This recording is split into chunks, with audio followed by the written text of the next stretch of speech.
Bab 611. Tidak ada yang memahaminya lebih baik daripada dia. Luban hanya bertemu wanita itu sekali, dan mereka bahkan tidak bisa dianggap sebagai teman. Dari tabirnya, dapat disimpulkan bahwa Zitang telah menjalani beberapa tugas setelah pertemuan itu, meningkatkan kekuatannya, tetapi selama misi tertentu, dia gagal, menderita penyiksaan yang tidak manusiawi, dan terkontaminasi berat, akhirnya berubah menjadi penampilan ini. Jadi, nilai barang-barang ini, dapatkah mencerminkan tingkat kontaminasi yang telah dialami oleh barang-barang atau makhluk-makhluk ini? Luban secara bertahap memahami sistem peringkat tanah sunyi. Misalnya, barang-barang kelas umum dan bagus, yang dilihatnya sebelumnya hanya sedikit terkontaminasi oleh polusi, memiliki kekuatan luar biasa karena keberadaannya di domain asing. Teknik seperti teknik siluman dimensi mungkin tampak mistis di dunia Luban tetapi merupakan operasi dasar di negeri malam. Dunia yang berbeda menanggung tingkat kontaminasi yang berbeda dan memiliki ambang batas yang berbeda-beda. Hanya mereka yang dipilih oleh dewa yang telah melalui berbagai tugas mungkin mencapai level metamorfosis dan mampu bertahan. Luban bahkan mempunyai beberapa tebakan yang lebih keterlaluan, seperti banyaknya benda di tos serba sunyi yang merupakan sisa-sisa dari yang dipilih oleh dewa pada berbagai tahap. Jika dia meninggal, dia bertanya-tanya akan jadi apa dia. Luban agak penasaran. Dia mengantongi kerudungnya dan fokus pada jam di depannya. Sambil menunjuk ke arah jam yang mewakili ibu kota terbengkalai, tik-tok, tik-tok, Luban mengangkat tangannya dan menyetel jarum jam ke tengah malam. Klik. Jam itu tiba-tiba membeku, dan 2 jam lainnya berangsur-angsur memudar dan menghilang.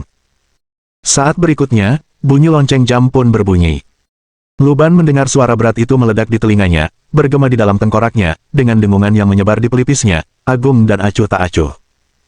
Setiap dentan lonceng memutarbalikkan dan mengubah seluruh lingkungan sekitar, satu suara demi suara, dunia runtuh. Luban melihat, di tengah-tengah pemandangan yang menyimpang itu, teks sistem yang dingin dan acuh tak acuh muncul. Malam pemanggilan roh. Beberapa orang telah meninggal, tapi dia masih hidup.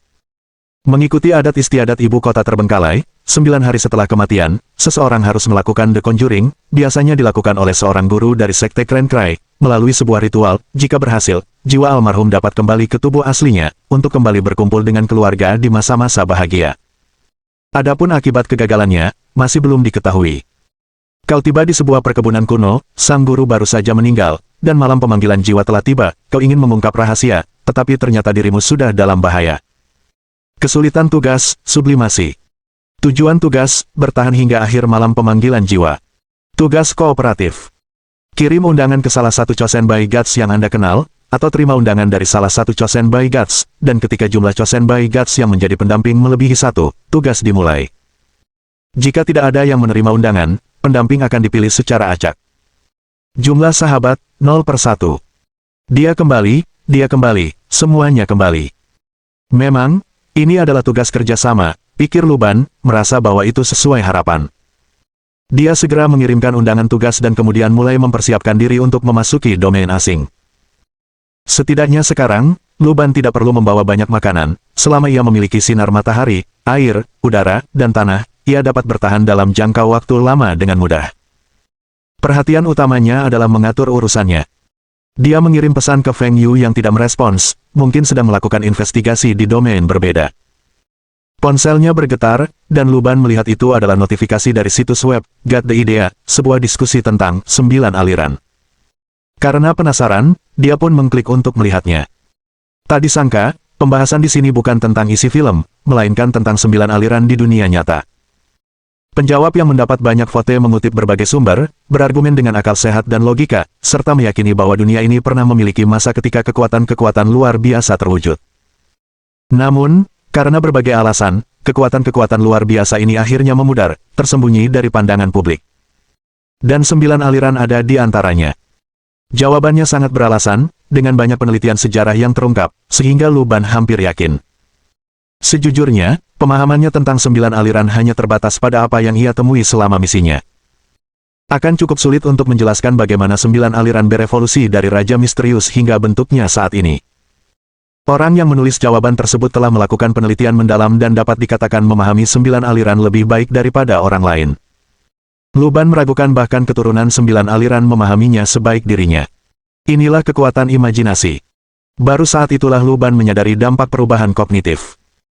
Jika sebelumnya, Banyak penonton berpengalaman yang terpengaruh oleh film-film Luban mungkin tetap tenang jika suatu hari mereka menghadapi polusi dan berhasil melarikan diri dari monster-monster dengan tertib. Kini beberapa penonton dengan integritas bela diri yang melimpah bahkan mungkin memikirkan cara untuk menembaki monster-monster itu. Dalam jangka panjang, tindakan semacam itu dapat menurunkan tingkat polusi di domain asing ke tingkat yang sangat dalam tanpa mengubah keseluruhan domain asing secara merusak. 3 hari kemudian, Luban melihat pemberitahuan untuk sesama Walker. Kali ini ada 2 rekan Walkers. Sepertinya Old Cuy akhirnya online, katanya. Luban langsung merasa lebih tenang. Ia membuat persiapan dan bahkan membeli linggis biasa.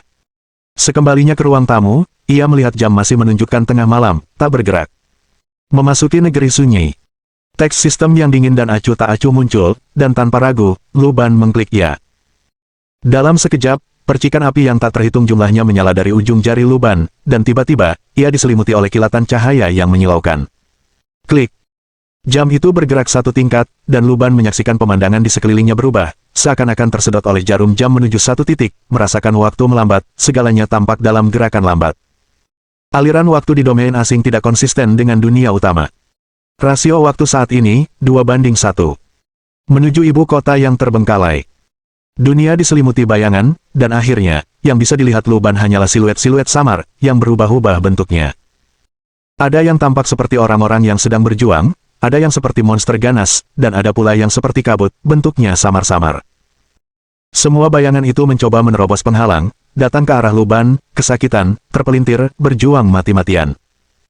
Akan tetapi, pada saat berikutnya, disertai dengan bunyi lonceng yang berat, megah, dan tak acuh, semua bayangan itu terpenjara kembali ke tempatnya. Luban melihat sebuah planet raksasa berwarna merah karat tergantung tinggi di langit, tetapi sebelum ia dapat melihat planet itu dengan jelas, ia mendapati dirinya terjatuh tanpa henti ke bawah. Berdebar. Dengan suara benturan keras, Luban mendarat di atas kursi. Saat penglihatannya berangsur-angsur jernih, ia mendapati dirinya berada di sebuah aula tua. Aula itu tampak agak tua, dengan sarang laba-laba tebal di sudut-sudutnya. Kayunya, setelah lembab dan berjamur atau hangus terbakar matahari yang terik, menjadi longgar dan rapuh. Bahkan kursi yang ia duduki terasa berminyak karena usia, perasaan yang ia ingat dari kamar-kamar usang di rumah keluarganya dulu, mirip dengan gagang cangkul yang ia temukan di sana. Permukaan meja itu lembut seakan-akan baru saja direndam dalam air dalam waktu lama, lalu diangkat dan dikeringkan oleh angin, belum terkena sinar matahari. Meski hari masih siang, suasananya masih mendung dan dingin. "Kamu di sini." Sebuah suara yang dikenalnya terdengar di sampingnya. Bab 612. Warisan. Mengikuti suara itu, Luban melihat Xia. Ia tampak agak lesu, kulitnya pucat seolah-olah ia belum makan selama beberapa hari. Ia masih mengenakan baju zirah tebal itu, yang kini dipenuhi bekas luka pertempuran yang mengerikan. Sulit membayangkan pertempuran macam apa, bahkan di bawah perlindungan sihir, yang bisa menimbulkan bekas seperti itu. Untungnya, saat melihat Luban, secercah cahaya kembali ke mata Xia. "Saya sedang menyelidiki insiden yang melibatkan para pemuja sesat dan diserang, para musuh memanggil anggota keluarga dewa jahat dengan status tertentu, yang membutuhkan waktu untuk ditangani." Xia menjelaskan, sambil memperhatikan tatapan Luban. "Di mana tempat ini?" Luban, tidak yakin apakah Xia telah tiba sebelum dia, bertanya. Aula itu tampaknya digunakan untuk menjamu tamu. Di dinding seberangnya, tergantung sebuah lukisan yang sangat dikenali Luban. Lukisan itu menggambarkan sebuah adegan dari bayangan teror di ibu kota kuno, di mana sebuah bayangan menyeramkan menyebar di dalam tubuh orang-orang, mengejutkan sekaligus menakutkan. Jika segel di bawah kendali ibu kota kuno melemah, lukisan ini saja dapat menarik monster berbahaya. Melihatnya ditampilkan secara terbuka di sini menyiratkan bahwa ibu kota kuno, setidaknya untuk saat ini, tidak memiliki masalah apapun. Namun, agak aneh bagi pemilik rumah untuk menghiasi ruang penerima tamu dengan barang seperti itu. Tempat ini seharusnya menjadi rumah besar itu. Xia berkomentar, mengamati sekeliling sebelum berdiri dan merapal mantra deteksi dengan santai. Setelah beberapa saat, dia mengalihkan pandangannya ke arah pintu yang tertutup. Seseorang datang. Saat berikutnya, terdengar ketukan di pintu. Seorang pria masuk ketika pintu didorong terbuka. Luban melihat seorang kepala pelayan tua, mengenakan setelan rapi, kacamata berlensa tunggal, dan tatanan rambut disisir ke belakang. Dia jelas tampak terlatih dalam tugasnya. "Tuanku mengundang kedua tamu itu," kata kepala pelayan tua itu sambil membungkuk kepada mereka dan kemudian berbicara. Luban dan Xia bertukar pandang, lalu berdiri dan mengikuti kepala pelayan. Rumah besar itu memang sangat kuno, dengan tembok dan tiang-tiang yang mengeluarkan bau apak dan lapuk seolah-olah telah terendam air dalam waktu lama, lunak dan berjamur saat disentuh. Dekorasi koridornya sederhana dan sederhana, tidak semencolok ruang tamu, tetapi tetap saja, sesekali orang bisa melihat lukisan yang menggambarkan pemandangan seram dari hasil karya ibu kota kuno. Apakah tuanmu menyukai karya-karya ibu kota kuno? Lu Ban tiba-tiba bertanya. Sang master sangat gemar mengoleksi barang-barang langka saat ia masih hidup, dan tentu saja, karya-karya tuan ibu kota kuno sangat berharga. Kepala pelayan itu menjawab tanpa menoleh ke belakang, nadanya sopan dan halus. Apakah mereka berharga? Lu Ban tidak begitu yakin, ia hanya tahu bahwa karya-karya dari ibu kota kuno merupakan buku terlaris, tetapi ia tidak menyadari siapa senimannya atau signifikansinya. Tuan ibu kota kuno sudah lama tidak ada, dan tidak banyak lagi karya seni asli yang tersisa di dunia. Lukisan-lukisan ini dibuat oleh pelukis-pelukis ternama untuk tuan ibu kota kuno, dan lukisan-lukisan ini sangat berharga. Pelayan itu menjelaskan. Bertahun-tahun. Xia terdengar bingung, dia tampak memikirkan sesuatu tetapi menahan diri untuk tidak berbicara keras. Mereka tidak berjalan lama sebelum keduanya tiba di sebuah ruangan yang menyerupai ruang makan. Ruangan itu lebih besar dari sebelumnya, dengan meja panjang yang dikelilingi beberapa orang.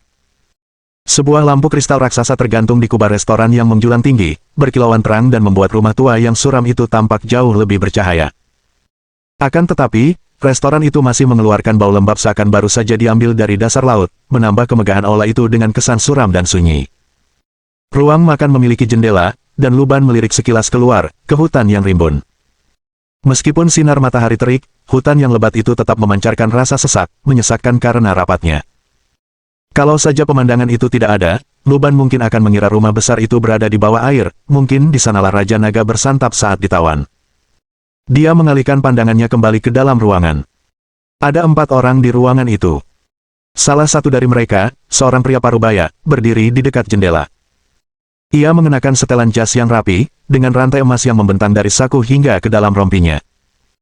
Ia mengamati orang lain di ruangan itu dengan saksama, sesekali mengeluarkan jam saku yang terhubung dengan rantai emas itu, meskipun ada jam besar di dinding restoran. Seorang wanita muda duduk di dekat ujung meja. Ia muda dan cantik, dengan riasan tipis dan congsam polos yang ketat. Ketika ia melihat kepala pelayan mengantar Lu Ban dan Xia masuk, tanpa sadar ia menggigit bibir bawahnya, menatap dengan tatapan terluka seperti binatang kecil. Seorang pria, sekitar 50 tahun, duduk santai di sofa di dekatnya. Jasnya longgar, memancarkan aura cabul. Rambutnya berantakan seperti rumput laut, tetapi tubuhnya tegap, seperti banteng. Melihat Lu Ban dan Xia masuk, ia menyipitkan mata sedikit, seolah mengamati mereka. Orang terakhir adalah seorang wanita anggun, berusaha menyembunyikan jejak penuaannya dengan riasan. Mengenakan mantel bulu, ia memegang kipas, duduk tepat di seberang kepala meja. Ketika ia melihat Lu Ban, matanya berbinar, tetapi ia segera menutupi ekspresinya dengan kipasnya. Kepala pelayan segera memperkenalkan orang-orang ini kepada Lu Ban dan Xia. Pria dengan arloji saku itu bernama Lorne, putra sulung almarhum. Ia menjalankan bisnis tembakau di Abandon Capital dan cukup kaya. Wanita muda itu adalah Lily, kekasih almarhum. Awalnya hanya seorang pembantu yang merawat almarhum, ia, karena berbagai alasan, menjadi simpanan dan kini paling ditakuti oleh anak-anak almarhum. Pria berusia 50 tahun itu adalah Gaude, rekan bisnis sekaligus sahabat almarhum. Ia konon datang untuk berkabung, tetapi tujuan sebenarnya tidak diketahui. Akhirnya, wanita yang berkelas itu adalah Aima, putri sulung mendiang, yang dikenal karena gaya hidupnya yang mewah dan tak terkendali, bergaul dengan pria-pria muda yang tampan, jelas datang ke sini demi warisan. Kami hanya kehilangan 2 orang sekarang, lalu kami semua akan berada di sini. Kata kepala pelayan itu sambil melirik ke arah yang lain. Siapa yang masih kita tunggu? Lu Ban bertanya. Baiklah, Tuan Biron yang bertanggung jawab atas ritualnya dan seorang detektif dari agensi detektif Trieste. Jawab kepala pelayan. Mendengar jawaban itu, Lu Ban mengangguk kecil. Mengesampingkan Trieste untuk sementara, Master Biron yang bertanggung jawab atas ritual tersebut kemungkinan besar adalah pewaris Sekte Krenkrai. Misi ini tidak memerlukan investigasi, hanya bertahan hidup hingga akhir malam pemanggilan jiwa, dan kesulitan sublimasi menunjukkan bahwa mungkin ada fenomena yang berkaitan dengan penguasa kuno. Oleh karena itu, Lu Ban menyimpulkan bahwa Master Biron ini kemungkinan besar adalah sosok paling penting untuk misi ini. Setelah menunggu sebentar, seolah merasakan sesuatu, kepala pelayan meninggalkan ruang makan dengan langkah terukur. Tak lama kemudian, ia kembali, membawa seseorang masuk. Izinkan saya memperkenalkan semuanya, ini adalah detektif hebat dari agensi detektif Trieste. Kata kepala pelayan itu. Keempat orang lainnya menatap tajam pendatang baru itu, semuanya memperlihatkan ekspresi waspada atau kagum. Hanya Luban dan Xia yang memiliki ekspresi serius saat melihat detektif hebat itu. Karena orang itu bukan Trieste. Bab 613. Storm Villa. Orang itu mengenakan topi pemburu rusa, mantel berkancing ganda, terbungkus jubah panjang, dengan sepatu kulit berkilau, dan memegang pipa akar header, berpakaian seperti Cui Sitter. Tapi ini bukan Cui Sitter. Luban mengenalinya sekilas. Dia adalah Stone, pemuda yang pernah memicu pertumpahan darah dan kekerasan di geng-geng ibu kota terbengkalai. Hanya saja sekarang usianya sudah mendekati Cui Sitter dan tampak lebih dewasa dan efisien, seperti Cui Sitter sebelumnya. Tatapan Stone menyapu seluruh ruangan dan dengan cepat tertuju pada Luban dan Xia. Tanpa mengubah ekspresinya, ia berjalan masuk, menyalakan tembakau di pipanya, menarik napas dalam-dalam, lalu berbicara. Hadirin sekalian, saya telah ditugaskan oleh Tuan Browning untuk melakukan penyelidikan setelah kematiannya. Mendengar perkataan Stone, wanita flamboyan di rumah itu adalah orang pertama yang berbicara. Menyelidiki. Untuk apa? Ayah meninggal karena serangan jantung, dan dokternya, Roger, juga menekankan hal ini. Saya rasa tidak perlu memanggil detektif untuk menyelidiki. Dia tampak tidak senang dengan kedatangan detektif ini, Stone. Saya belum menyebutkan apa yang sedang saya selidiki, Nona Emma. Stone terkekeh pelan, menyebabkan ekspresi wanita itu menegang dan tatapannya mengelak. Jangan khawatir, yang ingin aku selidiki di sini adalah warisan yang ditinggalkan Tuan Browning di ruangan ini. Mendengar kata ini, putra tertua Lorne, yang memegang arloji saku, tiba-tiba bersemangat. Ya, apakah kamu tahu tentang perkebunan ini? Saat yang lain mengalihkan perhatian mereka kepadanya, Stone mengisap pipanya, menunggu asap memenuhi paru-parunya dan memberikan sensasi yang menyenangkan, lalu menghembuskan napas panjang, mengelilingi dirinya dengan pusaran asap. Setelah membangun ketegangan, Stone akhirnya melanjutkan. Properti ini sekarang menjadi milik pribadi Tuan Browning, tetapi sebelum beliau membelinya, rumah besar ini dikenal sebagai Villa Badai. Konon, rumah ini diawasi oleh pendeta Tao Kren Krai selama pembangunannya. Beliau tinggal di sini, mendalami praktik Taoismenya, pada tahun-tahun menjelang kenaikannya ke surga pada malam badai petir.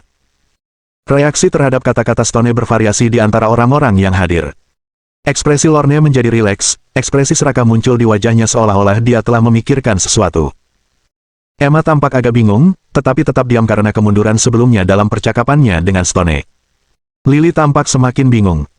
Sebagai seorang pelayan, kesan-kesannya terhadap hal-hal seperti tangisan burung bangau Tao hanya berasal dari cerita-cerita pengantar tidur yang digunakan untuk menakut-nakuti anak-anak semasa mudanya.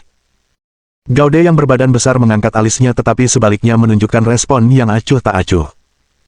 Mendengar nama Storm Villa, Luban merasakan firasat yang tak terelakkan, sekaligus firasat halus tentang cara kerja takdir. Ini bukan pertama kalinya dia mendengar nama ini. Sebelum menuju Hedao untuk melaksanakan tugas musim semi tanpa peperangan, Luban telah singgah di Villa Badai di ibu kota terbengkalai, di mana ia ingat tugas tersebut kemungkinan besar tentang pemiliknya yang mengundang tamu, mungkin untuk menemukan rahasia Taois Kren Krai.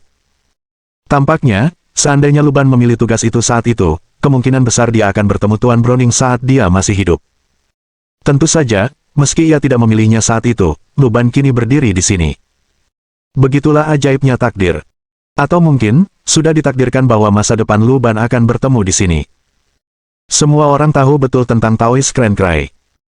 Setelah kenaikannya, sektenya menghadapi kemalangan dan merosot, murid-muridnya menyembunyikan identitas mereka, berpencar, dan metode kenaikannya diadopsi sebagian oleh murid-murid yang berbeda, sehingga 9 bab kitab suci rahasia Kren Krai mustahil untuk disusun kembali sepenuhnya.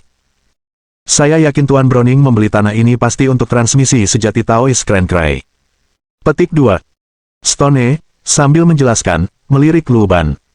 Saya sudah berjanji kepada Tuan Browning bahwa saya akan datang ke sini akhir pekan ini untuk memulai penyelidikan, tetapi sayangnya, Tuan Browning meninggal karena sakit mendadak.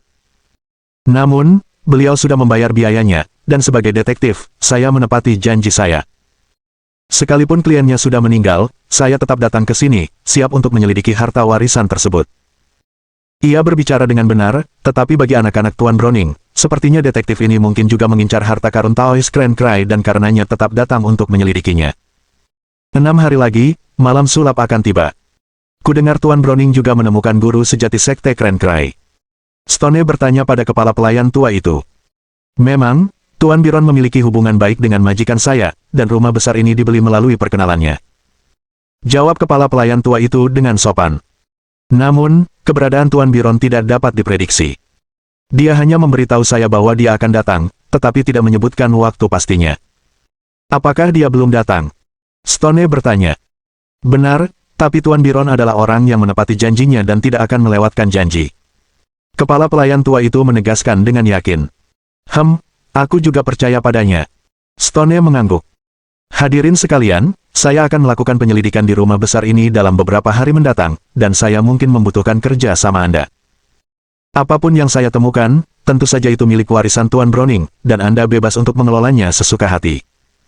Dia berbicara lagi untuk meyakinkan mereka yang hadir. Para tamu yang terhormat, kami telah menyiapkan makan siang untuk Anda semua.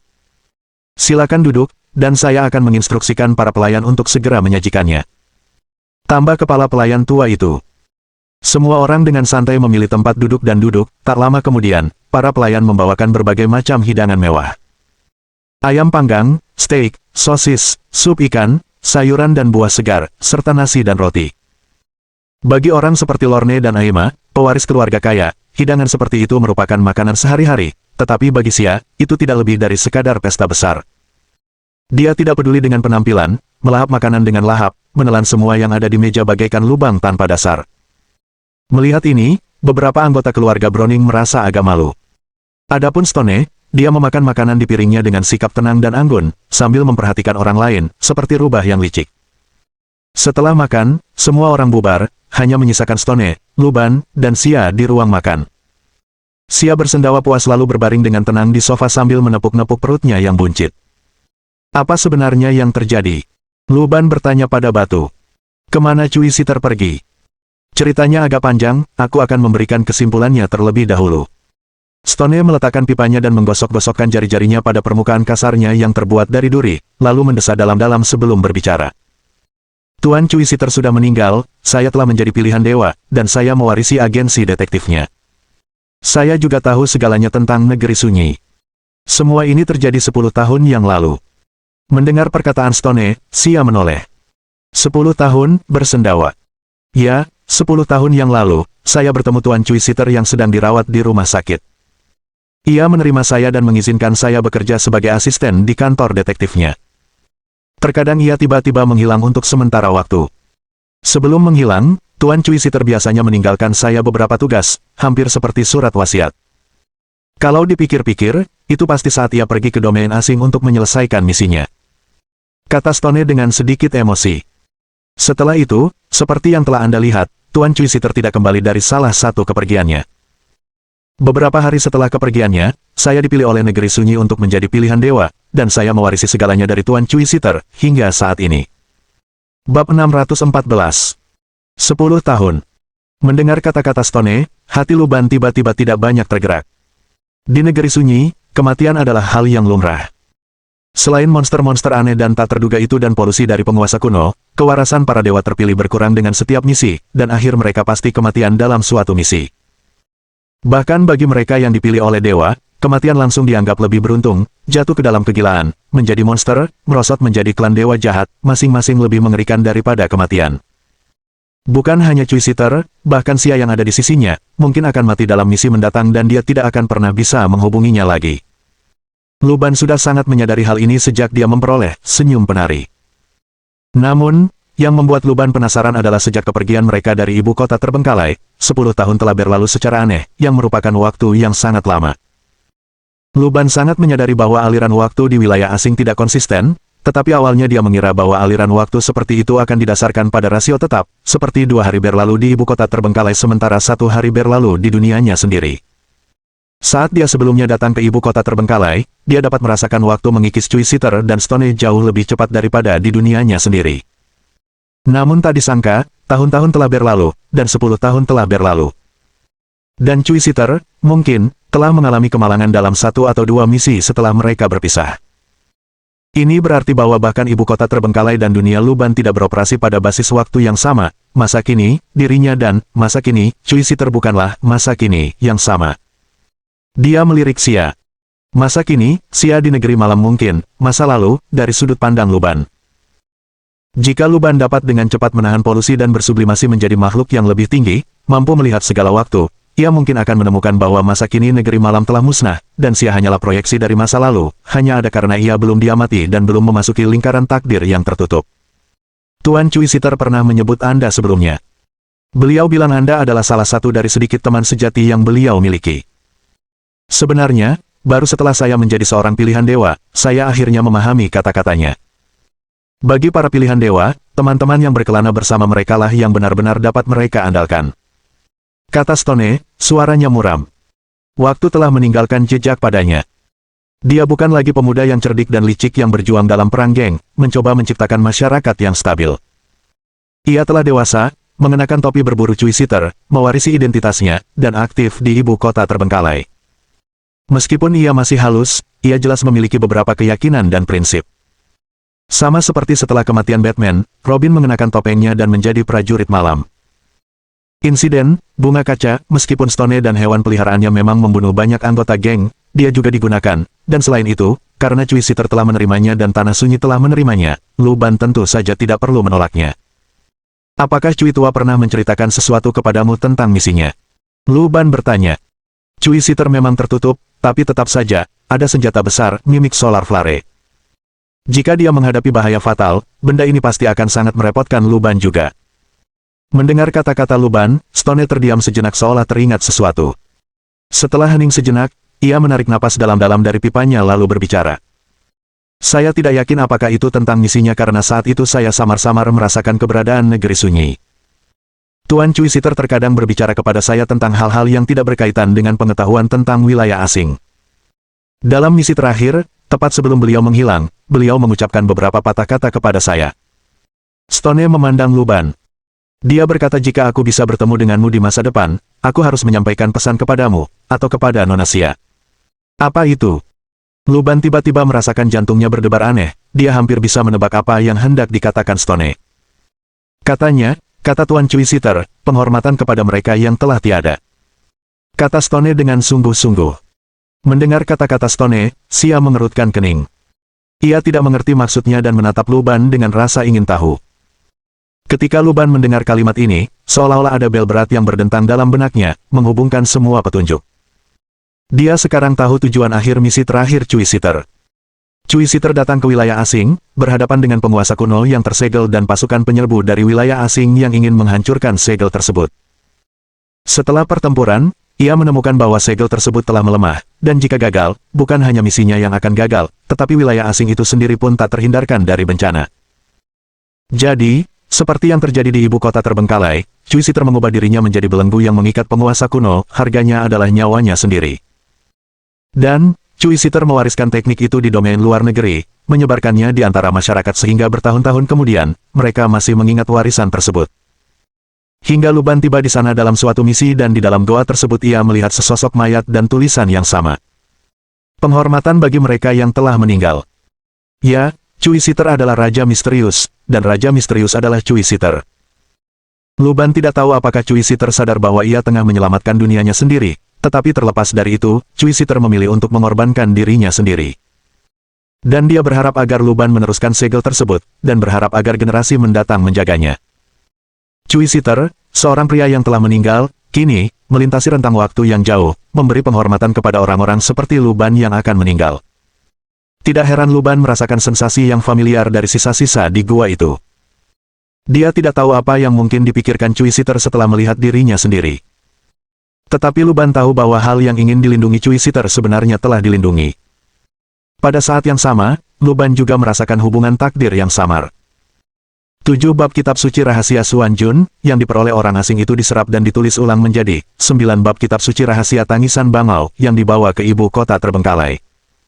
Dan sekarang, karena urusan Taois Tangisan Bangau, Lu Ban datang ke ibu kota terbengkalai, sehingga siklusnya pun berakhir. Lu Ban bahkan bertanya-tanya apakah 7 kitab suci rahasia penguasa misterius, yang diciptakan Cui Sitter merupakan hasil penyempurnaan dan penyuntingan setelah mendapatkan kanon rahasia Tangisan Bangau dalam 9 bab, yang memungkinkan pengetahuan ini berputar tanpa henti melalui koridor waktu, melengkapi siklusnya. Kita perlu menyelidiki masalah Taois Grand Cry dengan saksama. Menurut informasi yang saya dan Tuan Cui Sitter kumpulkan, Villa Badai ini bukan hanya kediaman Taois Grand Cry. Melihat Lu Ban dan Sia tetap diam, Stone berbicara lagi. Mungkin saja Taois Grand Cry masih hidup di sini. Bab 615. Nengat terbang ke dalam api. Apakah Taoist Grand Cry masih hidup? Setelah sekian lama berada di domain asing, Xia tentu saja menemukan banyak hal yang berkaitan dengan Taoist Grand Cry. Dalam benaknya, Taoist Grand Cry seharusnya sudah lama naik, kehendaknya menjadi eksistensi yang mirip dengan dewa jahat di domain tersebut, dengan hanya mayatnya yang diperebutkan. Dari apa yang dilihat Luban di ibu kota terbengkalai, sekarang, ia pastilah manusia yang hidup setidaknya beberapa ratus tahun yang lalu. Bagaimana mungkin ia masih hidup hari ini? Lebih tepatnya, jika Anda mendefinisikan kematian sebagai lenyapnya kesadaran, maka seruan burung Bangau Tao tidak pernah mati. Jika Anda mendefinisikan kematian sebagai lenyapnya daging, maka seruan burung Bangau Tao telah lama musnah. Stone mengibaskan abu dari pipanya. Aku tidak suka cara bicaramu. Xia berbicara terus terang, setidaknya Cuisiter tidak akan berbicara dengan cara yang samar dan ambigu seperti itu. Maafkan saya, Nona Xia. Profesi saya telah membiasakan saya untuk menyimpan misteri. Jika mengungkap separuh kebenaran saja sudah cukup untuk mencapai tujuan saya, maka saya bisa menjual separuhnya lagi dengan harga yang pantas. Tentu saja, di hadapan seorang pilihan dewa, saya akan berhati-hati dalam berkata-kata. Stone menjelaskan bahwa dia tidak bermaksud jahat dan kemudian menjelaskan lebih lanjut. Menurut penyelidikan saya dan Tuan Cuisiter, Taoist Grand Cry memang telah naik. Kenaikan yang disebut demikian, seperti halnya sublimasi, terjadi ketika ia menguasai banyak pengetahuan di ibu kota terbengkalai yang sangat tercemar. Ia bahkan mungkin telah berhadapan langsung dengan beberapa eksistensi agung. Ketika polusi ini mencapai batas tertentu, ia kehilangan cangkang manusianya dan menjadi entitas seperti monster-monster itu. Sisa-sisa manusia Taoist Grand Cry mengandung polusi yang sangat besar. Sisa-sisa itu dibagi dan diawetkan oleh murid-muridnya, dan terkadang muncul di pasar gelap bawah tanah ibu kota terbengkalai untuk dijual. Orang-orang kaya dan bodoh itu akan menghabiskan banyak uang untuk membelinya, dan setelah menggiling sisa-sisa itu menjadi bubuk, mereka akan memakannya untuk meningkatkan kekuatan mereka sendiri atau memperpanjang umur mereka. Tentu saja, pada awalnya, bubuk ini memang menawarkan sensasi luar biasa. Mereka bisa merasakan tubuh mereka menjadi lebih muda, otot mereka lebih kuat, penglihatan mereka lebih luas, dan pikiran mereka lebih jernih. Ini karena polusi membawa kekuatan, tetapi setelah beberapa tahun, kebanyakan dari mereka akan menjadi gila, terus-menerus mendengar gumaman di telinga mereka, yang berakhir dengan tragedi. Meskipun demikian, sisa-sisa seruan Bangau Tao tetap sangat diminati. Orang-orang selalu berhayal, selalu percaya bahwa mereka tidak akan menghadapi kesulitan. Tapi siapa tahu, mereka seperti ngengat yang bergegas menuju api, langsung menuju kehancuran mereka tanpa menyadarinya. Stone mendesah saat mengatakan ini. Orang-orang kaya yang bodoh ini bersaing dengan bersemangat untuk mendapatkan polusi, tetapi orang-orang pilihan dewa tidak berbeda. Pada mulanya, para dewa terpilih memasuki tanah sunyi untuk memperoleh kekuasaan, mengubah hidup mereka sendiri, dan menekuni ilmu pengetahuan. Namun, seiring misi demi misi berjalan, dan kebenaran tentang domain asing perlahan terungkap, para dewa terpilih menyadari bahwa bukan mereka yang mengejar pengetahuan, melainkan pengetahuan yang mengejar mereka. Meskipun demikian, para dewa terpilih masih harus menggali lebih dalam ke domain asing untuk meraih lebih banyak kekuatan, jika tidak, mereka akan jatuh ke dalam kegilaan atau mati seketika. Semakin kuat para terpilih dewa, semakin banyak misi yang mereka jalani, semakin rendah kewarasan mereka, semakin dekat mereka dengan kegilaan. Ngengat yang berlarian menuju api, ini merujuk pada yang dipilih oleh para dewa. Sedangkan untuk roh, atau jiwa, dari Taoist Grand Cry, ini melibatkan keadaan setelah sublimasi, atau lebih tepatnya, keadaan menjadi dewa, kata Stone setelah mempertimbangkan pilihan katanya. Ketika manusia membawa pengetahuan hingga batas tertentu, tubuhnya runtuh, jiwanya bermutasi, dan mereka jatuh ke dalam keganjilan. Namun, ada pengecualian. Jika seseorang tidak secara pasif menerima infus pengetahuan tetapi secara aktif mencarinya, ada kemungkinan tertentu bahwa mereka tidak akan sepenuhnya kehilangan kewarasan, mempertahankan sebagiannya, atau mereka mungkin menggunakan metode khusus untuk memblokir korosi pengetahuan, mempertahankan tekad mereka. Mendengar ini, Luban teringat pada Raja Misterius. Cuisiter pasti juga telah mengalami polusi setingkat penguasa kuno, namun tekadnya mampu bertahan hingga batas tertentu. Dari sudut pandang orang biasa, Cuisiter telah menjadi Raja Misterius, makhluk setengah dewa. Jadi, dengan menanggung polusi dalam keadaan tertentu, seseorang mungkin mengalami sublimasi dan menjadi ilahi. Taoist Grand Cry mengalami sublimasi, tetapi itu bukanlah kenaikan yang sempurna. Ia menggunakan metode sublimasi yang agak kasar dan primitif, meninggalkan polusi di dalam cangkangnya, jiwanya meninggalkan tubuh untuk mencari inang baru, sehingga menghindari polusi sebanyak mungkin untuk memperoleh pengetahuan sebanyak mungkin. Jelas Stone. Metode deskripsi ini Luban segera teringat pada linggisnya yang hilang. Ketika Luban memegang linggis, metode penggunaannya akan menyelimuti otaknya bagai jaring laba-laba. Pengetahuan akan membanjiri pikirannya, tetapi begitu ia melepaskan linggis, pengetahuan yang terkait akan lenyap tanpa jejak, tidak menyebabkan polusi serius bagi Luban. Metode pengukiran pengetahuan pada objek ini, sampai batas tertentu, dapat menghindari polusi. Tentu saja, ada sisi negatifnya. Begitu objek tersebut lepas dari tangan seseorang, objek tersebut bukan lagi miliknya, dan kekuatan yang diwakilinya berpindah ke orang lain. Bagi Taoist Crencry, tubuh juga merupakan sebuah objek. Ia meninggalkan sebagian polusi parah di tubuh fisiknya, tersebar di berbagai tempat, sementara jiwanya, yang menjaga kewarasannya, tertidur di ibu kota terbengkalai. Ia menunggu hari ketika polusi akan berasimilasi secara bertahap dan ia akan beradaptasi. Kemudian, melalui metode tertentu, ia akan mengambil kembali tubuhnya dan terus maju menuju tingkat polusi yang lebih tinggi. Mungkin saja Taoist Crencry sedang mendengarkan kita bicara sekarang. Kata Stone sambil tersenyum. Apa yang kamu ketahui tentang malam pemanggilan jiwa? Nona Xia bertanya lagi. Kebangkitan orang mati juga merupakan topik tabu di negeri malam. Bahkan dengan kendali sihir, seseorang tidak dapat membangkitkan orang mati, tetapi malam pemanggilan jiwa di ibu kota terbengkalai tampaknya menunjukkan bahwa orang mati mungkin hidup kembali.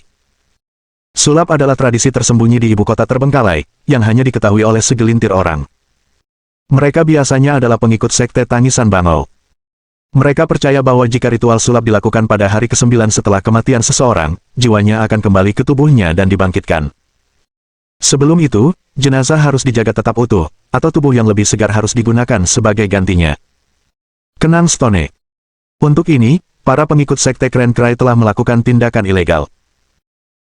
Kau tahu, orang-orang kaya dan berkuasa itu bermimpi untuk hidup kembali, dan bawahan mereka yang suka menyanjung akan membunuh anak-anak muda untuk menyenangkan mereka, menggunakan mereka sebagai persembahan untuk ritual tersebut. Betapa bodohnya. Nona Xia mengejek. Luban bertanya. Setidaknya sepengetahuan saya, tidak ada kasus yang berhasil. Kata Stone, namun segera menambahkan. Namun, konon pendeta Tao Crencry sendiri dibangkitkan menggunakan metode serupa. Bab 616. Takdir lingkaran tertutup. Ruangan itu, yang memancarkan aroma lembab dan membusuk, memiliki tirai yang tampak basah saat disentuh. Luban melihat keluar jendela hanya untuk mendapati bahwa pada suatu saat, langit telah mendung, seolah-olah hujan deras bisa turun kapan saja. Hutan di kejauhan bergoyang tertiup angin, mengirimkan gelombang demi gelombang beriak di puncak-puncak pepohonan, menyebabkan kegelisahan yang meresahkan bagi yang melihatnya. Memang, inilah Villa Badai, tempat badai yang tak henti-hentinya melanda, tempat sinar matahari bagaikan harta karun. Kegelapan dan hujan deraslah yang menjadi tema utama di sini. Ledakan. Petir menyambar dari balik awan gelap, menyambar di tengah lautan pohon yang bergoyang. Petir itu seakan menyulut api yang membuat hutan rimbun berkilauan dengan cahaya merah yang menyilaukan. Namun, tak lama kemudian, rintik-rintik hujan pun turun. Awalnya hanya 1 atau 2 tetes, tetapi kemudian hujan turun dengan deras seolah-olah membersihkan dunia dari segala polusinya, dengan cepat memadamkan api yang ditimbulkan Lei Ting, mengepulkan asap hitam keabu-abuan. Setelah beberapa saat, bahkan asap pun tak terlihat, seluruh dunia tertutup tirai hujan, meninggalkan Storm Villa sendirian di puncak tebing, bagaikan seorang lansia yang ditinggalkan dunia. Hujan dingin mengguyur kaca jendela, menimbulkan suara gaduh. Di ruang makan yang hanya berjarak 1 dinding, cahaya kuning terang menyinari profil 3 orang terpilih dewa, tetapi tidak ada sedikit pun kehangatan yang ditemukan. Legenda mengatakan bahwa Taoist Crencry berawal sebagai seorang pengembara tanpa nama. Kemudian, ia menerima ajaran rahasia dari seorang dewa dan berkultivasi secara sembunyi-sembunyi. Kemudian, ia menampakkan diri kepada publik, melakukan beberapa mukjizat, dan meraih ketenaran yang luas. Bahkan penguasa ibu kota terbengkalai pun tahu namanya. Taoist Crencry menerima banyak murid dan terus memperluas sektenya, hingga akhirnya menjadi organisasi yang kuat di puncak ibu kota terbengkalai. Jelas Stone, hampir memungkinkan kita membayangkan sang Taoist perlahan-lahan naik ke puncak kekayaan dan kekuasaan. Dan itu termasuk seni kebangkitan. Seorang saudagar kaya dari ibu kota terbengkalai meninggal karena sakit. Keluarganya, tanpa ragu, mengundang Taoist Crencry untuk melakukan ritual membangkitkan leluhur mereka. Taoist Crencry akhirnya menerima dan menghabiskan 9 hari untuk mengatur upacara tersebut. Pada malam ke-9, Taoist Crencry berhasil dalam The Conjuring, ia menghidupkan kembali saudagar itu. Saudagar itu menghadiahi Taoist Crencry dengan sangat baik dan bahkan menghadiahkannya Villa Badai. Meskipun saudagar itu meninggal karena sakit bertahun-tahun kemudian, tak mampu lepas dari takdir, reputasi Taoist Grand Cry semakin terukir oleh peristiwa itu, kenang Stone. Mendengarkan cerita Stone, Lu Ban segera teringat sesuatu yang pernah dibacanya di Kitab Suci Rahasia 7 Bab Xuan Jun. Monster lumpur memiliki kekuatan kebangkitan. Tentu saja, ia tidak benar-benar menghidupkan kembali orang yang telah meninggal, melainkan monster yang membaca ingatan orang lain dan menyamar sebagai manusia. Fakta ini, Stone pasti mengetahuinya dengan baik. Benar, Taoist Grand Cry pasti telah memanggil monster itu dan menggunakannya untuk menggantikan pedagang yang telah meninggal, menciptakan ilusi kebangkitan. Stone mengangguk setuju. 7 Kitab Suci Rahasia Penguasa Misterius, atau 9 Bab Kitab Suci Rahasia Tangisan Burung Bangau, berisi banyak deskripsi tentang cara memanggil monster-monster ini, cara mengendalikannya, dan cara menggunakannya untuk mencapai keabadian dan penyembuhan. Namun Lu Ban mengerti bahwa itu semua hanyalah ilusi. Jadi, Taoist Grand Cry menemukan buku yang mengajarkan pemanggilan monster dari domain asing dan kemudian menggunakannya untuk mendapatkan keuntungan, tanya Xia. Tidak, mungkin tidak sesederhana itu. Lu Ban secara singkat menceritakan apa yang disaksikannya pada misi terakhirnya bersama mereka. Setelah mendengarkan cerita Lu Ban, Stone mengerutkan keningnya. Masih belum jelas apakah Raja Misterius menciptakan teriakan Tao Bangau atau teriakan Tao Bangau yang menciptakan Raja Misterius. Tuan Cuisiter memang telah mengumpulkan informasi terkait teriakan Tao Bangau selama ini. Beliau juga menyelidiki keturunan sekte teriakan Tao Bangau dan memperoleh banyak karya teriakan Tao Bangau. Kemungkinan besar beliau menyusun ritual pemanggilan lengkap berdasarkan materi-materi ini. Detektif yang tidak terlalu muda itu menghisap asap dalam-dalam dari pipanya, saat hujan di luar jendela bertambah deras, dan guntur serta kilat bergemuruh seakan-akan hendak melahap habis rumah besar itu. Cuisiter tidak hanya memiliki pengetahuan tentang cara memanggil dan mengendalikan monster lumpur, tetapi juga cara menyegel makhluk-makhluk ini, serta informasi tentang penguasa kuno. Jika dia tidak mengumpulkan ini, dunia asalku mungkin sudah musnah. Lu Ban berkata, cenderung percaya bahwa sumber pengetahuan ini telah diberikan oleh pria berkulit gelap itu. Mengenai apakah pengetahuan itu diberikan kepada Cuisiter terlebih dahulu atau kepada Taoist Grand Cry terlebih dahulu, hal itu tidak diketahui. Nasib mereka telah membentuk lingkaran tertutup seperti Ouroboros, saling terkait satu sama lain. Tidak, bukan seperti itu. Xia tiba-tiba angkat bicara pada saat ini, menyangkal apa yang dikatakan Lu Ban. Keberadaanmu di sini, setelah bertemu dengan Cuisiter dan aku, membuktikan bahwa duniamu harus tetap ada setelah itu. Sekalipun Cuisiter tidak memilih untuk mengorbankan dirinya, negeri sunyi pasti akan mengirimkan orang-orang pilihan dewa lainnya untuk menyelesaikan tugas ini, karena keberadaanmu adalah fakta yang sudah pasti. Dia menganalisis dengan logika kausal yang sederhana. Atau dengan kata lain, di dalam domain asing yang diamati, duniamu terus ada sampai sekarang, oleh karena itu, keberadaan Raja Misterius, kebangkitan teriakan Taoist Bangau keduanya tak terelakkan, mirip dengan bagaimana jika kau tidak menghentikan Frost, negara malam akan melawan gelombang iblis dengan cara lain, dan leluhurku akan selamat, karena aku sudah bertemu denganmu. Xia berkata, matanya berkedip saat dia berbicara. Ini agak rumit, temanku.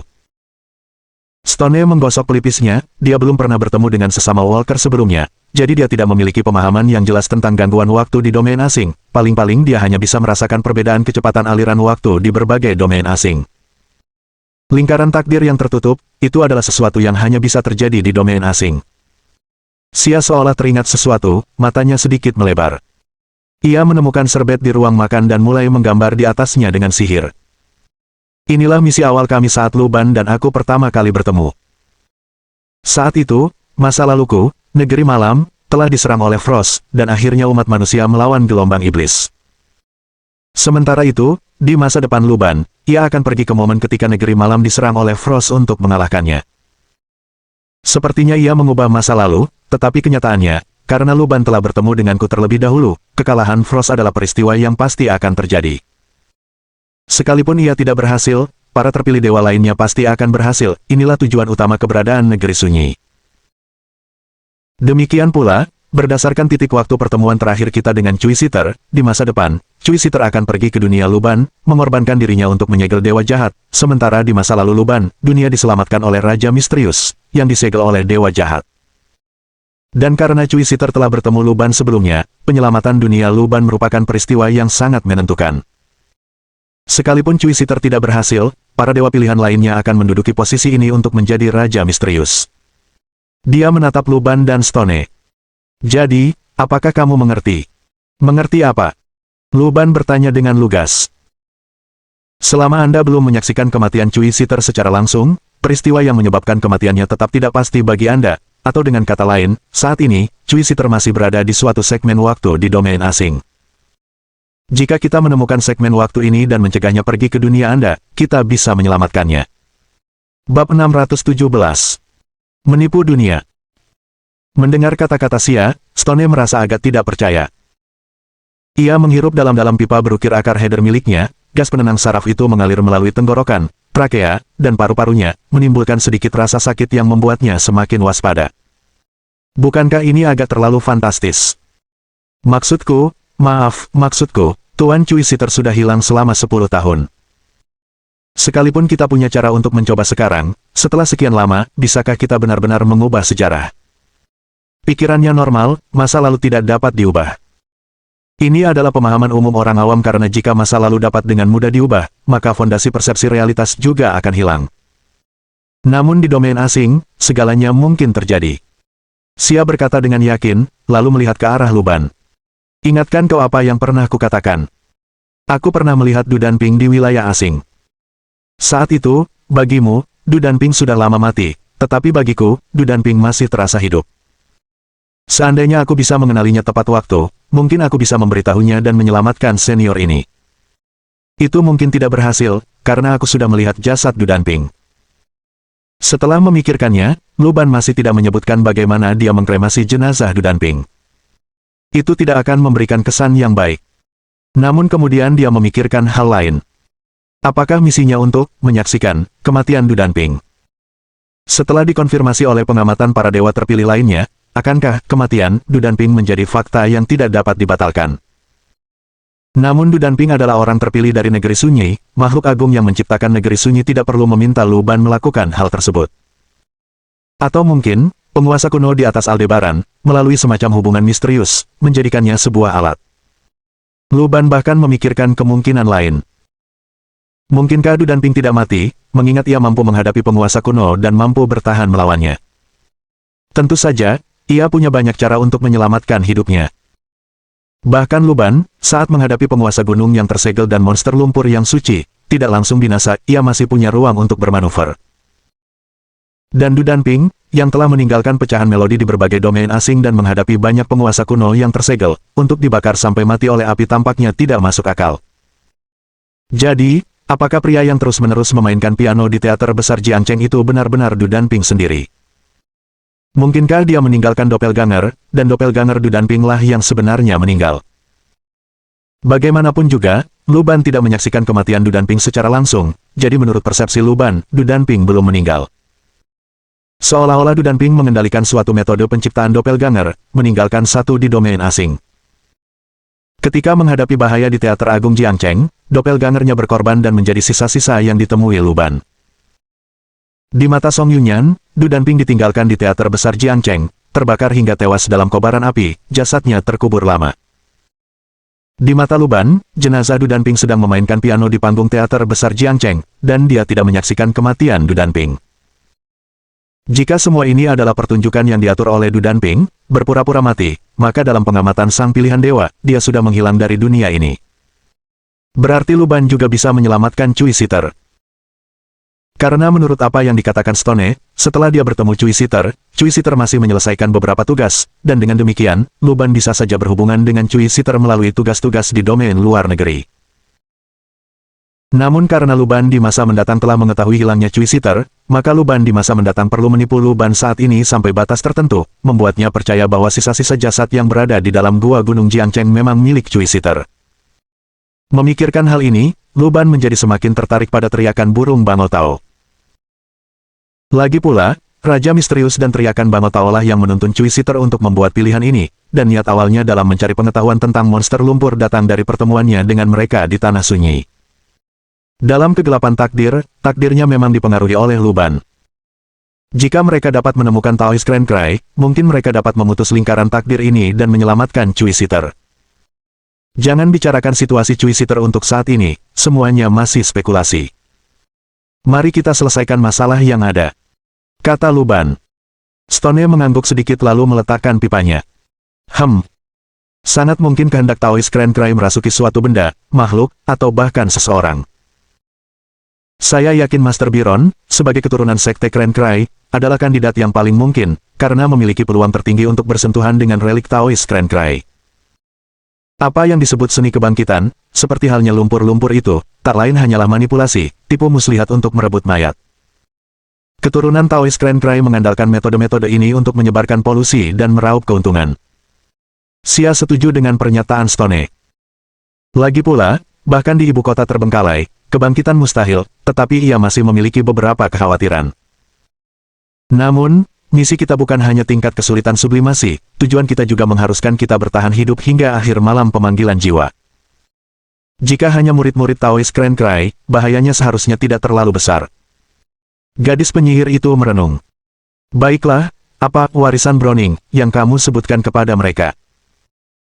Luban bertanya kepada Stone, yang sebagai penduduk setempat dan sebelumnya pernah berinteraksi dengan Browning, tentu mengetahui lebih banyak informasi daripada Luban. Browning sering tinggal di sini setelah membeli rumah ini, berusaha mengungkap rahasianya. Menurut legenda, Taoist Grand Cry meninggalkan warisannya di Storm Villa, yang mungkin merupakan rahasia keabadian. Kata Stone sambil meletakkan tangannya yang memegang pipa di atas meja, seolah mengingat sesuatu. Biasanya, klaim semacam itu hanyalah rumor tak berdasar yang dibuat oleh penjual untuk memasarkan rumah, tetapi bagi Browning, hal itu memang berpengaruh. Ia mengeluarkan buku catatan kecil dari sakunya, dan Luban mengenalinya. Buku itu mirip dengan yang digunakan Cui Sitter sebelumnya, kalau bukan yang sama, mungkin modelnya sama. Selain pakaian dan pipa, ini pun merupakan warisan yang dibawa terus-menerus. Lihat, ini foto Browning, diambil 3 bulan lalu. Luban dan Xia melihat foto itu. Fotonya hitam putih, tetapi kualitasnya bagus, memperlihatkan beberapa detail. Aspek yang paling menakjubkan adalah penampilan Browning. Putra Browning sekarang sudah berusia lebih dari 30 tahun, jadi seharusnya dia berusia setidaknya 50 tahun, kan? Luban menatap Xia. Xia mengangguk kecil, itulah asumsi yang logis. Tetapi Browning dalam foto itu tampak jelas baru berusia 30-an, belum 40 tahun, menyerupai seseorang yang baru saja lulus dari universitas, terutama dengan sedikit pakaian yang dikenakannya. Bab 618. Perangkat jiwa. Menurut catatan medis rumah sakit, Browning seharusnya berusia hampir 60 tahun ini, tetapi dia tampak sangat muda. Meskipun bisa dijelaskan oleh perawatan yang mahal, kemungkinan besar itu karena pengaruh kekuatan luar biasa. Stone menjelaskan. Faktanya, sejak Browning berusia 50 tahun dan mulai tinggal di Storm Villa, penampilannya tidak pernah menua, dan ia bahkan tampak semakin muda seiring berjalannya waktu. Meskipun menjalani kehidupan yang menyendiri setelahnya, dengan banyak mantan temannya yang memutus komunikasi, orang-orang masih sedikit menyadari fakta ini. Apakah maksudmu Browning mungkin telah bersentuhan dengan sebagian polusi dari domain asing? Xia sangat menyadari bahwa pembalikan usia jarang terjadi tetapi bukan tidak mungkin.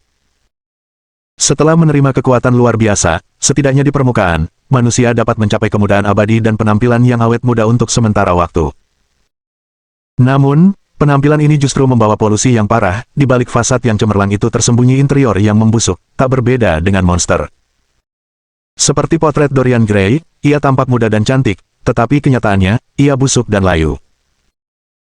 Villa badai ini pasti berisi sisa-sisa polusi yang ditinggalkan oleh Taoist Grand Cry, dan polusi ini mungkin bergabung dengan apa yang dibawa oleh Master Biron, memungkinkan Taoist Grand Cry untuk kembali ke dunia ini. Stone berspekulasi. Browning mempercayakanku untuk menemukan sisa-sisa sejati yang ditinggalkan oleh Taoist Grand Cry di rumah besar ini. Aku tidak tahu apakah dia kebetulan tinggal di sini dan bersentuhan dengan polusi atau apakah dia sudah menguasai sebagian rahasianya. Bagaimanapun, dia berharap aku akan menggeledah seluruh rumah besar ini untuk mengungkap rahasia yang terkubur di sini. Sayangnya, sebelum aku sempat melakukannya, dia meninggal. Dia mungkin baru sadar kalau tinggal di sini membuatnya terlihat lebih muda. Dia tidak akan repot-repot mencarimu kalau dia sudah menemukan warisan Taoist Grand Cry, itu sama sekali tidak perlu. Xia menyimpulkan. Stone mengangguk, menyampaikan pendapat yang sama. Mungkinkah Taoist Grand Cry meninggalkan sebagian jiwanya pada suatu benda, sehingga tanpa disadari menyihir Browning dan mempertahankan penampilannya yang awet muda? Dan jika jasad Taoist Grand Cry didekatkan dengan benda tersebut, apakah kekuatannya akan meningkat? Luban tiba-tiba berkata. Semacam, perangkat jiwa. Ia merujuk pada sebuah konsep dari karya sastra anak-anak, membagi jiwa menjadi beberapa bagian dan menanamkannya ke dalam objek. Selama semua bagian itu tidak hancur, seseorang dapat dihidupkan kembali melalui fragmen-fragmen jiwa yang terkandung di dalamnya. Itu masuk akal. Mendengar perkataan Luban, Stone mendapat pencerahan. Karena kenaikan Taoist Grand Cry bukan berarti ia benar-benar meninggalkan dunia ini, hanya mengubah wujudnya, maka jika ia cukup berhati-hati, ia akan membentuk avatar atau kontingensi. Benda itu, yang membawa kehendak dan pengetahuan Taoist Grand Cry, secara logis akan memiliki kemampuan untuk menyihir Browning. Yang artinya, jika kita tidak menemukan perangkat jiwa yang disembunyikan oleh Taoist Grand Cry di sini pada malam pemanggilan jiwa, maka Byron akan menggunakan sisa-sisa Taoist Grand Cry untuk meningkatkan kekuatan guru besar ini, dan kita semua akan kehilangan kewarasan kita karena polusi yang intens. Xia berspekulasi. Ini adalah skenario yang paling mungkin terjadi saat ini. Untung saja Tuan Byron belum muncul, kan? Luban berkomentar. Ada dua kemungkinan. Byron tahu apa itu perangkat jiwa di dalam Villa Badai, dan kedatangannya akan menyebabkan polusi yang melimpah, atau dia tidak tahu apa itu perangkat jiwa dan perlu mencarinya, sama seperti kita. Stone menawarkan perspektifnya. Mengingat situasi tugasnya, saya pikir yang terakhir lebih mungkin, kalau tidak, kedatangannya dalam 2 hari ke depan akan mengakibatkan kebangkitan Taoist Grand Cry. Kemungkinan lain adalah jika objek tersebut berada di dekat sisa-sisa Taoist Grand Cry selama jangka waktu tertentu, misalnya 9 hari, maka objek tersebut bisa diserap oleh keinginan Taoist Grand Cry. Luban menambahkan sambil berpikir, tiba-tiba muncul sebuah ide. Jika kita bawa Byron keluar di tengah jalan dan ambil sisa-sisa yang dibawanya, bukankah kita bisa menyelesaikan misinya dengan cepat? Xia menyatakan persetujuannya. Tidak, tunggu sebentar, apakah begini caramu biasanya menyelesaikan misi di domain asing? Stone tersedak asap rokok, lalu bertanya. Bukankah dulu kau bisa membunuh para dokter dan memanggil gadis-gadis itu untuk mencapai tujuanmu sendiri? Kenapa kau tidak mau melakukannya sekarang? Xia menatap Stone dengan bingung. Stone menjadi gelisah ketika masa lalunya yang kelam disebutkan. Lagi pula, aku membantunya membalas dendam. Pembunuhan adalah cara untuk menghancurkan segalanya. Begitu kau membunuh seseorang, hal-hal yang tak dapat diubah akan terjadi, dan kita tidak bisa membunuh Byron hanya berdasarkan dugaan. Mungkin dia hanya penipu, atau mungkin dia sama sekali tidak menyadari keberadaan sisa-sisa teriakan bangau Taois.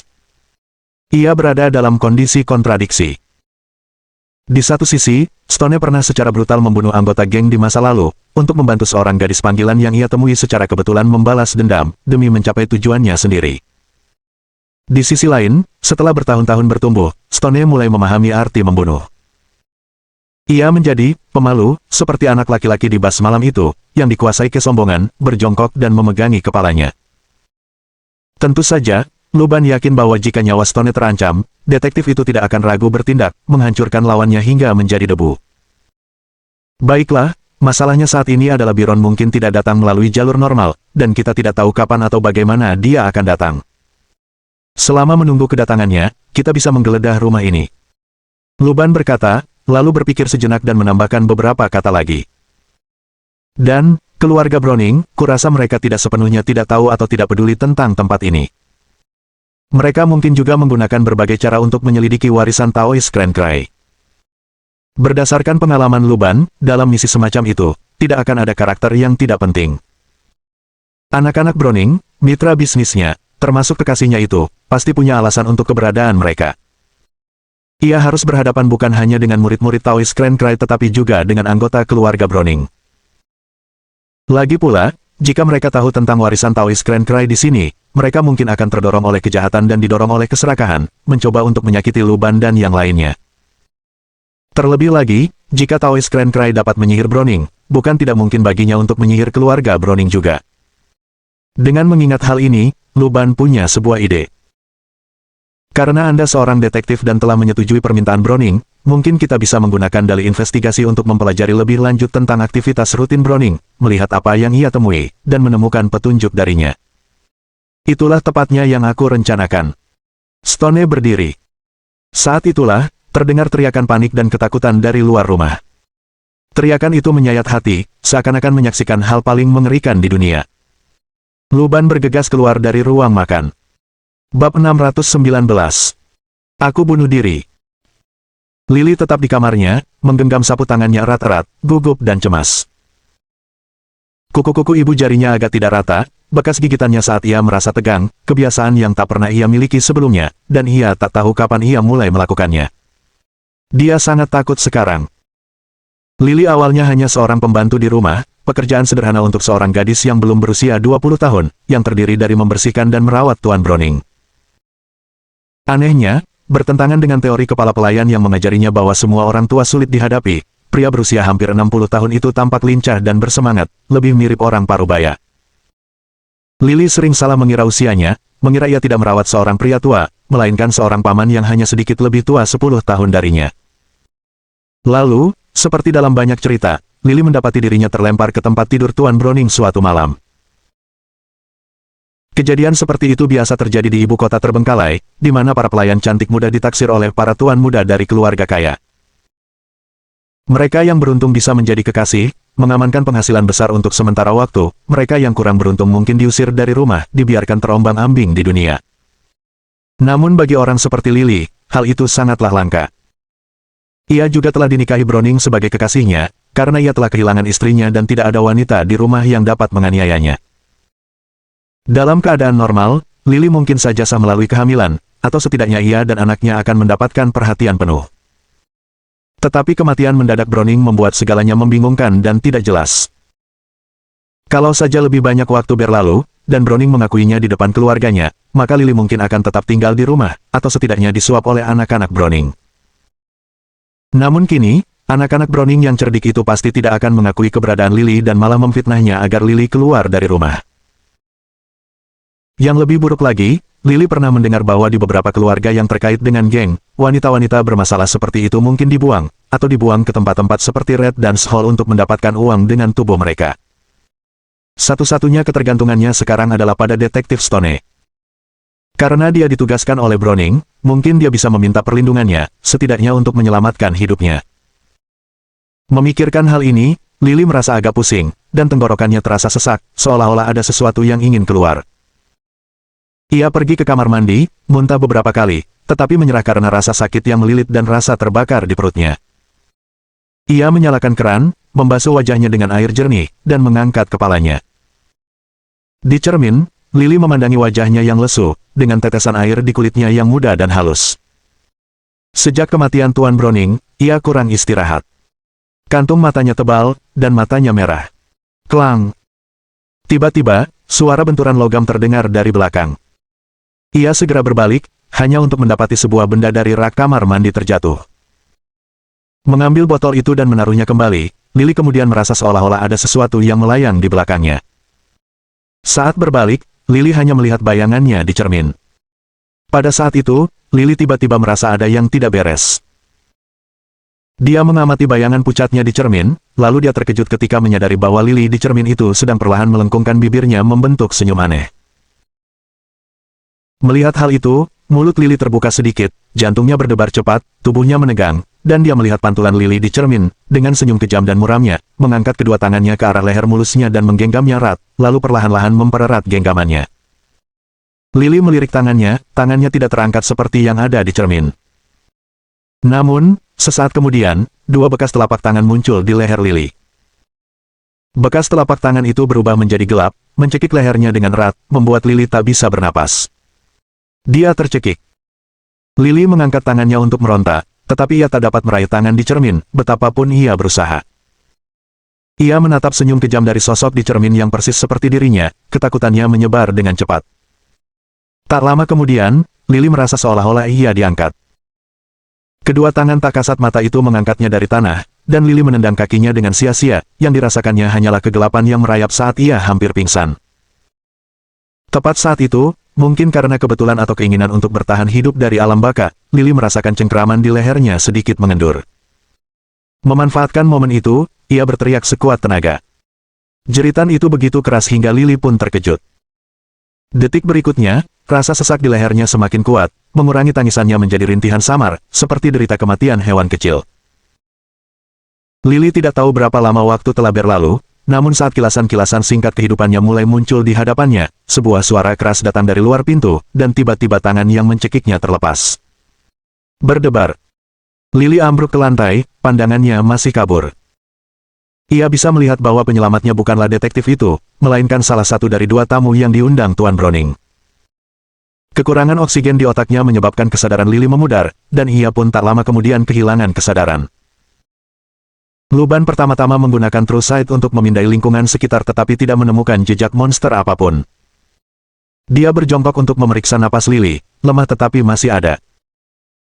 Pada leher wanita itu terdapat dua bekas telapak tangan, tercetak erat, hampir seperti hendak mematahkan tenggorokannya yang ramping, dan kedua tangannya baru saja dilepaskan dari lehernya sendiri. Dia hampir mencekik dirinya sendiri sampai mati. Membalikkan kelopak mata Lily, Luban melihat pupil matanya sedikit melebar dan tidak responsif terhadap cahaya. Meskipun dia tidak meninggal, dia mungkin menderita kerusakan otak. Sambil melihat sekelilingnya, Luban mengalihkan perhatiannya ke cermin di dinding. Dia mendekatinya dan melihat ekspresi seriusnya terpantul kembali padanya. Setelah mengetuk cermin, Luban memastikan bagian belakangnya kokoh. Ada apa, ya Tuhan? Nona Emma, wanita yang membawa kipas angin, tiba setelah Stone dan Sia, dan dia tersentak saat melihat Lily di lantai.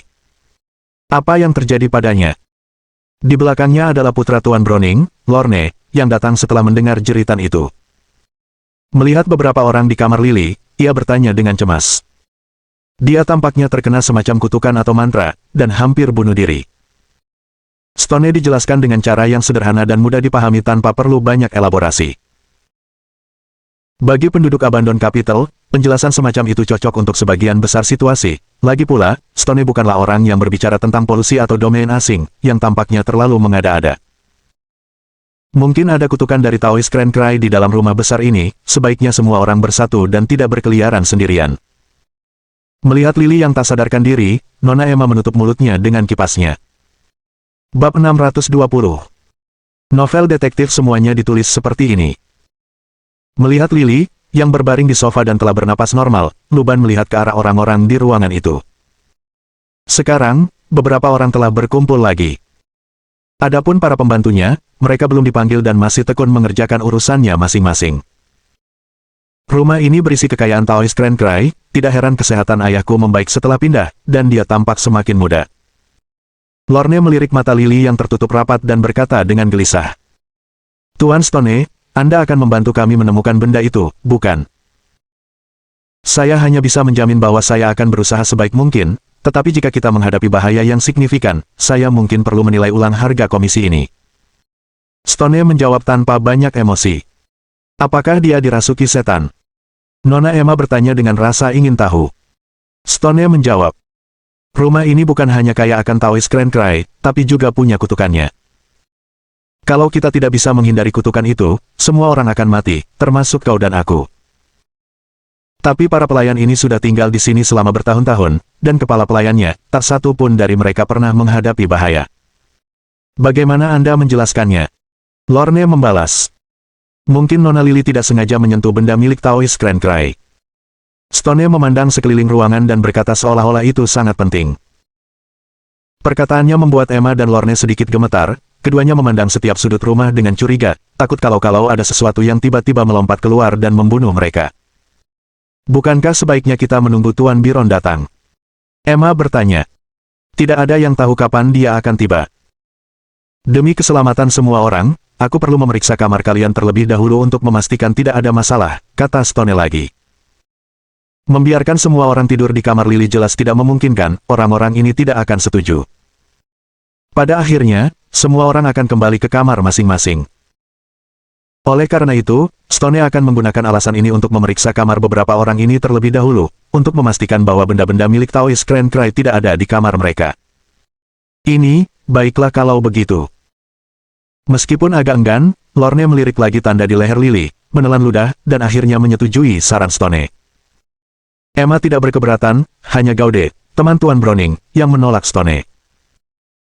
Saya tidak suka orang lain memasuki kamar saya, dan saya tidak takut pada setan dan iblis, kata pria kekar yang lebih mirip preman daripada pengusaha itu. Stone tidak memaksa. Ia dan Luban memeriksa kamar Lorne dan Emma. Keduanya biasanya tidak menginap di sana, dan kamar mereka sangat rapi, mereka tidak menemukan petunjuk apapun. Mungkin kamar Lily adalah kuncinya, tebak Stone. Hanya dia yang mengalami kejadian aneh. Entah dia sendiri yang unik, atau ada yang salah dengan kamar tempat dia menginap. Luban berkata, saat sedikit inspirasi lain muncul. Ngomong-ngomong, bagaimana Browning bisa meninggal? Dia tampak begitu sehat dan muda, bagaimana mungkin dia tiba-tiba meninggal? Seperti katamu, apa yang digunakan Taoist Grand Cry bukanlah seni kehidupan abadi yang sejati, itu hanya membuat tubuh Browning tampak muda, tetapi ia tidak benar-benar berubah kembali menjadi seorang pemuda. Di dalam, Browning masih seorang pria berusia 60 tahun. Menjalani setiap hari seperti pemuda, menuruti keinginannya, tubuhnya pasti tak akan kuat. Stone menghisap pipanya dan tertawa kecil. Menurut diagnosis dokter, tubuh Browning berada dalam kondisi gagal ginjal yang parah, lambung, hati, dan ginjalnya hampir hancur, suatu kondisi yang hanya mereka lihat pada pasien yang menderita penyakit parah. Apa, menurutmu kematian Browning ada hubungannya dengan keluarganya? Tanya Stone pada Luban. Bukan seperti itu, aku bertanya-tanya mengapa Taoist Grand Cry memilih saat ini untuk kematian Tuan Browning. Luban bergumam. Tidak, ada satu hal yang salah. Bukan wasiat Taoist Grand Cry yang menyebabkan Tuan Browning meninggal saat ini, melainkan karena Tuan Browning baru saja meninggal sehingga misi kita sudah diatur untuk saat ini. Kata Stone sambil tersenyum. Tugas-tugas kita di negeri sunyi semuanya diatur dengan sengaja oleh para makhluk ilahi yang agung, mereka pasti ingin kita tiba di saat yang paling tepat dan di tempat yang tepat. Luban mengangguk sedikit, tidak berlama-lama memikirkan masalah itu. Gaude tidak mengizinkan kami memeriksa kamarnya, apa yang ingin dia sembunyikan? Stone mengemukakan titik kecurigaan baru. Sebagai mitra bisnis Tuan Browning, dia bukan keluarga dan tidak punya hak suara dalam urusan warisan. Dia hanya diundang oleh Lorne dan yang lainnya untuk menghadiri perpisahan terakhir dengan jenazah. Sekarang, setelah mengetahui tentang warisan di Storm Villa, dia mungkin menjadi serakah. Tapi aku merasa kecurigaan Gaude mungkin tidak sebesar itu. Luban tiba-tiba menyela. Stone bertanya dengan bingung. Karena dia yang paling mencurigakan. Biasanya, orang yang tampak paling mencurigakan di awal bukanlah dalang sebenarnya di balik layar. Biasanya, ada informasi tersembunyi lain yang dirancang untuk mengganggu fokus detektif dan menyebarkan bom asap untuk menyesatkan penalaran. Luban menjawab. Dari mana kamu mendapatkan teori itu? Stone merasa kata-kata Luban tampak masuk akal, tetapi di saat yang sama-sama sekali tidak masuk akal. Begitulah yang tertulis dalam novel detektif. Luban berkata seolah-olah itu adalah hal paling alami di dunia. Meskipun Stone sebelumnya tahu bahwa Luban terkadang memiliki pemikiran yang tidak lazim, karena sudah bertahun-tahun tidak bertemu dengannya, dia tetap meremehkan pria di depannya. Mungkinkah Gaude mengenal Biron, atau mungkin Biron sedang bersembunyi di kamar Gaude dan menipu Gaude dengan mengatakan bahwa ia bisa mengendalikan Tuan Browning yang telah bangkit sampai batas tertentu, dan bisa mengalihkan harta dan kekayaan Tuan Browning kepada Gaude. Jadi, ia datang kali ini, ingin mengambil sepotong kue. Luban mengangguk. Baiklah, ayo kita cari Nona Emma dulu. Aku yang akan bicara saat kita bertemu, dan kau diam saja kecuali perlu, instruksi Stone. Dia sekarang agak mengerti mengapa Cui Sitter memperlihatkan ekspresi rumit itu ketika dia berbicara tentang perjalanannya bersama Luban bertahun-tahun yang lalu. Tidak masalah. Kedua pria itu pergi ke ruang tamu, tempat Lorne dan Aema berada, ditemani seorang pelayan. Setelah menjelaskan tujuan mereka secara singkat, mereka bergabung dengan Nona Emma di ruang sebelah, yang biasanya merupakan ruang kerja di sebelah ruang tamu yang digunakan untuk percakapan pribadi dan terkadang urusan yang memalukan. Silakan tenang, Nona Emma, kami hanya sedang menyelidiki warisan Tuan Browning dengan lebih baik. Saya punya beberapa pertanyaan untuk Anda. Tepat saat Stone hendak mengeluarkan buku catatannya, tangannya belum terasa hangat, Luban segera angkat bicara. Bagaimana pendapatmu tentang Gaude?